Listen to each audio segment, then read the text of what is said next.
Ganun po. Mami Beth, nais mong sabihin sa tatlo mong boys? Isang malaking papasalamat po. Noong time na nalaman nila na may sakit ni Tani yung tatay nila, talagang nagtulungan po kami. Tulad ni Kelsey, kasi naalala ko siya ang bunso, baka hindi niya maintindihan, hindi niya matanggap. Pagka nagkatinginan na kami, ito ang kukuha ng wheelchair ng tatay niya.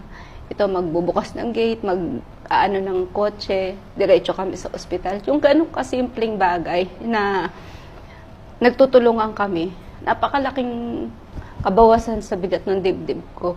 Tsaka yung talagang, lalo na kay Gavin, although lahat naman sila tumulong, higit po sa pinansyal, talagang si Gavin nagpakaama.